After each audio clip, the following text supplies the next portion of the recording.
10 NBA duos you forgot existed. NBA's rich history allowed some great players to have been fortunate enough to be teammates and propel their team together to the highest peaks. Other players played together only a few seasons and briefly made their dream team only to be easily forgotten. In this video, we will be taking a look back at 10 NBA duos that once played together. Some of these are almost, if not forgotten, duos, so if you're that curious, make sure to watch till the end. At number 10, we have Hakeem Olajuwon and Vince Carter. During the start of the 2000s, the Toronto Raptors were still a young team in search of an identity, and were in need of attracting some talented players and needed a big name in the market of Toronto if they wanted to survive. They acquired the 1994 MVP and two-time NBA champion Hakeem the Dream Olajuwon from the Houston Rockets in 2001, and the idea was to unite him with Vince Carter, who was already one of the best players in the NBA. Unfortunately, for the Toronto Raptors, the idea didn't really work well. At number 9, we have Allen Iverson and Chris Webber. Unfortunately for both of them, they happened to cross each other's paths late in the 2005 season, meaning the only full season they played together was 2006 when Iverson was sparring with the front office. The two put up huge numbers, combining for 53 points a game and complementing each other well. The rest of the team, however, was still young, and they ended up winning just 38 games and missing the playoffs altogether. At number 8, we have LeBron James and Shaquille O'Neal. Shaquille O'Neal and LeBron James were teammates during the 2009-2010 season, LeBron's last in his first Cavs stint. James was the leader of the team, and the rival of Shaq was in hopes of finally bringing an NBA championship to Cleveland. The Cavaliers had a great season in 2009-2010 and made the playoffs after a 61-win season. However, the team was eliminated by the Boston Celtics in the second round of the playoffs. James and O'Neal enjoyed great success together until Shaq hurt himself and missed a big part of the end of the regular season. This would be the only season where LeBron and Shaq would play together because both players left the Cavaliers in the summer of 2010. LeBron signed with the Miami Heat and O'Neal with the Boston Celtics. At number 7, we have Pat Riley and Jerry West. The two managed to win an NBA championship together with the Lakers in the 1971-72 season and spent a few more years together before West retired in 1974. Riley eventually moved on to the Phoenix Suns, where he played his final season in 1975-76. As we know, the two would then build on their legacies as coaches and front office figures. Coming in at number 6, we have Steve Nash and Jason Kidd. Steve Nash and Jason Kidd are two of the best players ever to have played in the NBA. What a lot of people don't know is that Nash and Kidd were once teammates during the 1997-98 season with the Phoenix Suns. The Suns acquired Kidd during the season while Steve Nash was in his rookie season.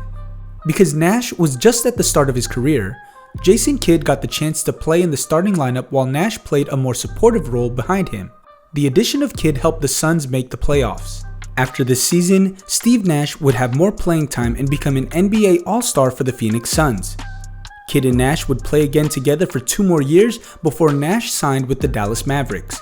Kidd played with the Suns until 2001 when he left for the New Jersey Nets, where he became the All-Star player we all know today.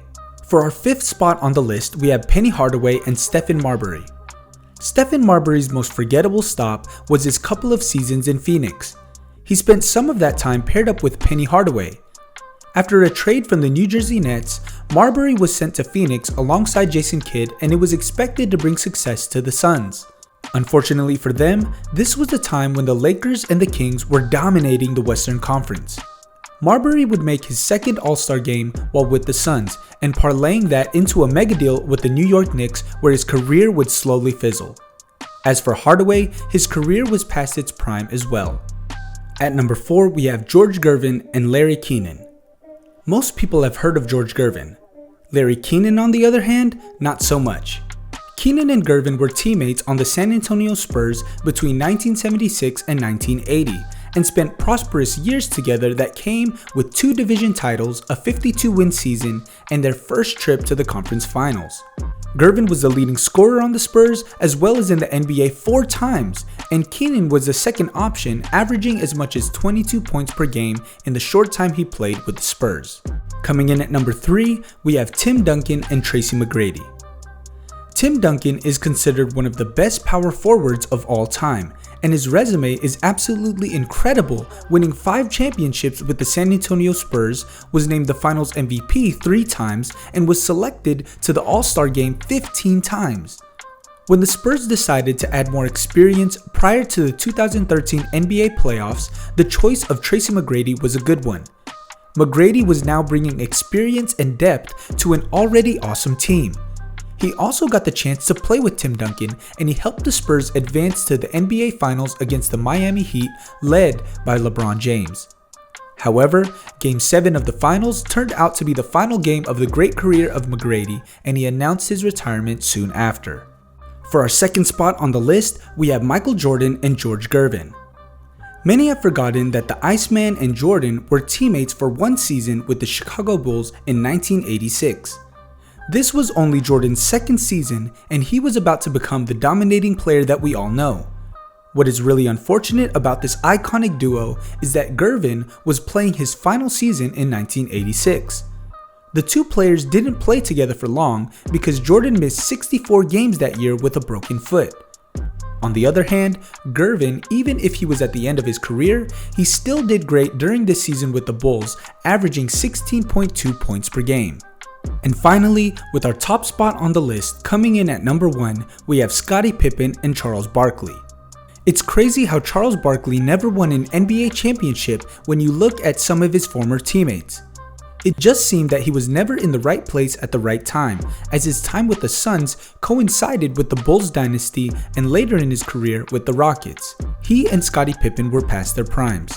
Pippen made his way to Houston after Chicago dismantled their team following their second three-peat. The 1998 and 99 season didn't prove to be a success for Houston, who were bounced in the first round by the Lakers. Pippen would request a trade after the season and was sent to Portland, much to the ire of Barkley. Make sure to keep posted with our videos to keep yourselves updated with your favorite stars' whereabouts. If you like this video, hit the like button and subscribe for more.